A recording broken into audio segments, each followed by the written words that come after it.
Yeah, we wanted to see him and present him with a petition of close to 9,000 signatures. Okay, he's not in, but I can take it from you. However, I called you and I asked for an appointment with him, and I told you you don't need to get, you can just drop it off. He doesn't have to be for it. Well, I wanted to give it to him. Hold on. Hello, can I help you? Hi, I'm Karen You're Karen. and you are... I'm late. Late. Hi, we met at the Yeah. meeting. No, I wasn't at the meeting, but I recognize the picture from the website. Yeah, one of the... Okay, so this is the petition. This is the petition. I printed out 2,000 of the signatures, and then the other 5,540, I thought I would save a tree. So if you can double check that they are actually there every time you come in. So here you go with many signatures. This is almost 9,000 people. Okay, so this is the complete petition? There are 3 petitions here. 3 individual petitions? Right. There's this one with 5,600. No, but it's all part of the same petition drive, right? Yes, it's 3 petitions, but they're all asking for stopping cane burning. Okay, are they separated? How are they? Yeah, they're separated. So the first one here is 197 signatures, and then under here is 2,990 signatures, and then the top one is just a cover sheet showing the number of signatures because it was like.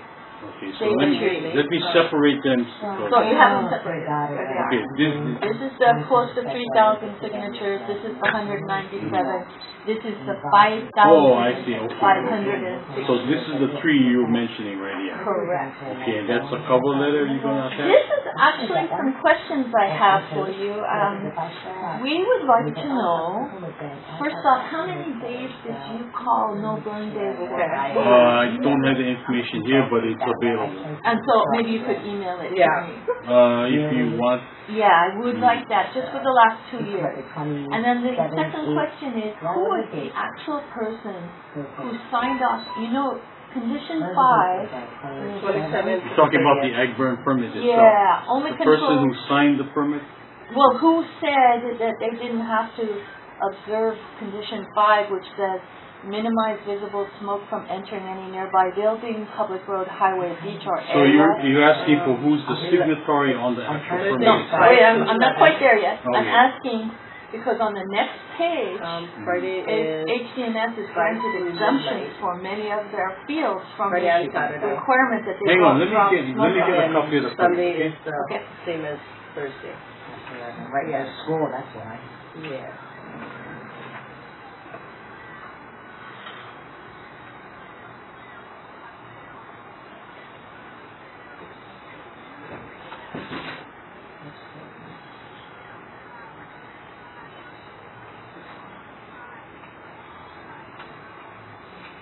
So you're talking about page 1? Page 1 we have this where it says minimize visible smoke from entering any nearby building, public road, highway, beach, and etc. But then if we look at the next page. Right, okay. What it is that the fields are divided into 2 categories, Exhibit 1 and Exhibit 2. Exhibit 2 fields are fields which are problematic, and they have a more restrictive burn criteria. So by problematic, you mean they are more likely to make smoke on people's houses? Right, and and businesses? that's why we have a special set of restrictions on those fields. But I see on this next page here that in fact is modified for the following. Right, because and it allows them. These conditions here are modified for these fields here. To be less stringent, right? No, more stringent. In other words, this one just makes a statement they shall burn under conditions that will minimize visible smoke impact. Under Exhibit 2, we actually tell them or agree to what direction of winds Sometimes they're not so smart. we will. So what is the consequence when the smoke actually comes into somebody's house? Like I determine whether or not there's minimization or not. And if it meets the terms of the permit. So how would you determine minimization? When you look at those big clouds, atom bomb clouds that you folks are photographing, that's actually a good burn. The bulk of the smoke is going aloft into the upper atmosphere. Now, at the beginning of every burn and the end of every burn, as the convective lift of the fire dies out, some of that smoke will collapse. That smoke may be at ground level, but that's typical of all burns. So the Department of Health is allowing the smoke to come to ground level on people, and that's okay. That doesn't violate Well, the let's put this here. It meets the terms of minimization. Okay. So minimization does not mean that there shall be no smoke. It just means Right. that most of the smoke is not going to go on there. Right. So like this morning when Because they there's no such burned, thing as a smokeless fire unless you've got 100% combustion. okay, so Okay, like this morning, okay, the you saw smoke this went morning up, burn. but then we were going at about 8 o'clock across Mokulele and about the Humane Society. It wasn't real bad, but there was enough haze that it just colored the air and you could smell it. And then we went down and I thought, well, I was taking my friends down to the beach and we thought, well, we'll go down to Cam 1. Your phone Samurai action. we'll go down to Cam 1 because we'll be outside of where the smoke is drifting. No, Cam 1 was, you could smell smoke too. But Then no, you're it talking wasn't real smell. bad. It Smell, wasn't remember, real bad. permit says visible smoke, Well, you could not see the it. odor of the smoke. Yeah, but we could. Oh, so if you're breathing the smoke, that's okay with the permit. Okay, here's Mokulele coming in like this. Not here. Field 505 this morning was burning here. Right, and it went up, and then it Right, went down it went on up. Mokulele, It went over Malaya there. right, smothered Malaya, and actually you It could goes over smell it Malaya. down on Okay, Cam now, 1. I was in Kihei this morning. Okay, so just about 7:45, there was very light smoke right near the junction here. And by 8 o'clock it was to the Humane Okay, Society. after 7:45, as I drove this way, Oh, you went past the... I was here at 7:52. You're saying 8 o'clock? I was at there about 8:03, By then, the 8:04. burn was over. So what you got was, like I said, Leftover smoke coming No. back down the ground. here's the ground, the fire goes aloft like this, there's a plume. Now as this convective lift dies out at the end of the fire, some of this may come down. Exactly. And that's what you ended up with here at 8 o'clock, which So is very granted, light. it wasn't sick like what gave me Right, it was very light. reactive airway disease, which I got last year from when it was just sick. But it was enough that when people like me have reactive airway disease from a bad burn, now it sets off my asthma. So when they talk about, well, just odor or haze, that is not... that's not acceptable if you've already given the person reactive airway disease because that can set off. Okay, so that's what the petition is about, right? The petition is asking you to either Okay. stop burning. Well, just or- remember now, as I tell people who are calling and holding me responsible for this, I don't make the laws. Agriculture burning is still considered a lawful practice.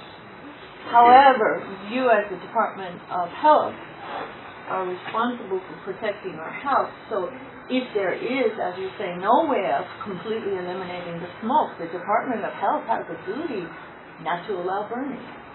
Okay, well that's something, like I said, I don't make the laws. I can't stop them from burning. I can Actually, only you can stop them from I burning. can only You can. determine if there's a violation of the permit. Okay, And then I'll send it for enforcement. but Okay. wait. If I come to you and I say, I want to burn something in my backyard, are you going to give me a permit for that? If you qualify for an agricultural burning permit, because that's the only permits we issue. And who decided that agricultural permits are issued but backyard permits are not? Well, that's something that recently changed. Okay, you can discuss Right, but that was the You can Department discuss of that. Health. That was not a law. Right, but you can So discuss the it. But Department of backyard Health burning, can also, backyard burning and agricultural burning are two separate issues. but the Department of Health has, they're Puliana for both.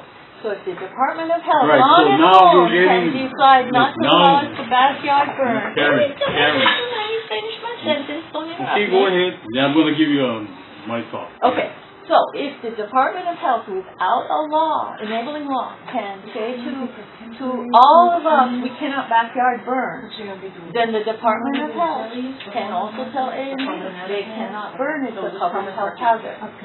Okay. Yeah, that's true. Okay, but now we're getting to the point where you're asking about policy. I'm not going to answer that. If you have any, policy? talk to the branch. So that would be Mr. Gill? Gary Gill is the Deputy Director for Environmental Health. Contact person. You can also talk to Nolan Urai, who is the Acting Branch Manager. Can I write that down? So my suggestion is, So my Nolan, instructions, last name is- Urai, he's the Acting Branch Manager. So my instructions are to accept this permit, log it in, and I will be forwarding this to Oahu. Thank you. Okay, Very so glad you're doing that.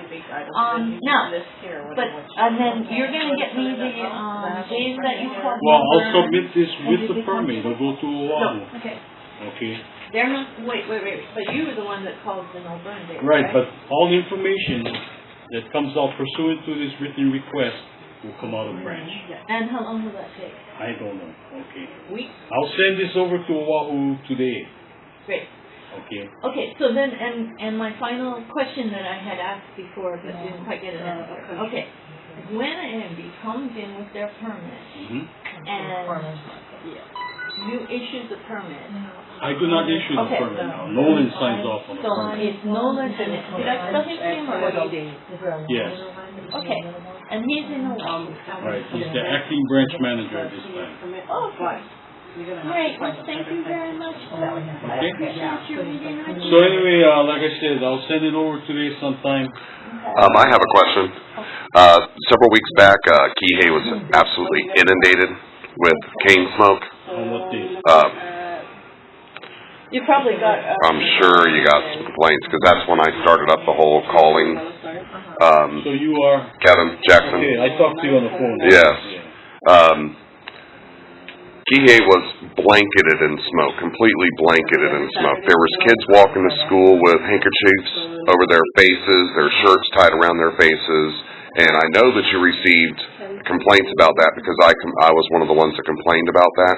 So were they completely within the law and the realm of their permit This time, on that all day? those complaints that came in bulk from the end of October, the phone calling, the phone bomb, whatever you want to call it, they've all been sent to Oahu, and Oahu will be contacting the complainants and giving them a statement.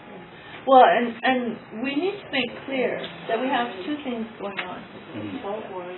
That Kevin here has organized days when people say, look, we are fed up, this has got to stop. But until now, even I, who've lived here for many, many years, married to a woman, I never knew I was supposed to complain to you.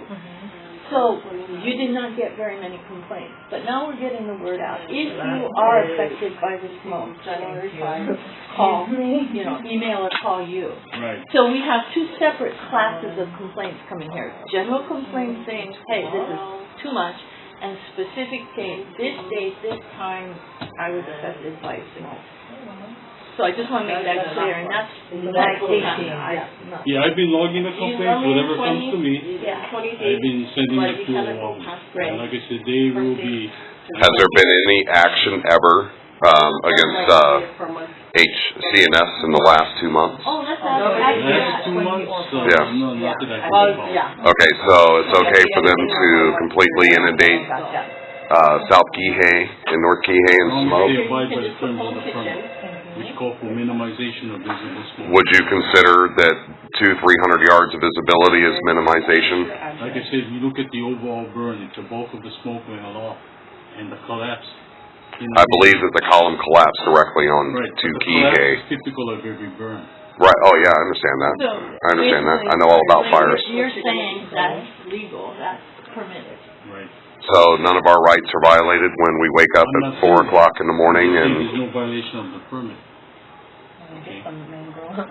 so are you going to protect HC&S on this or are you going to protect the people on this? I can't comment on something like that. Okay, because I'm saying that my rights are being violated every morning when I wake up and I think that my house is on fire. If I can't yell fire in a theater, what gives them the right to have me wake up at 4 or 5 o'clock in the I know morning? you've been sending emails. I've been logging them and sending them to Oahu. And you've also been CCing the Honolulu. Yes. So put those comments in the email. I have, and I did that last month, and I haven't received anything back on that yet. Yeah. Well, thank you, Blake, and I added that one question, a list of citations that HC&S has gotten for the last 2 years. citations or you?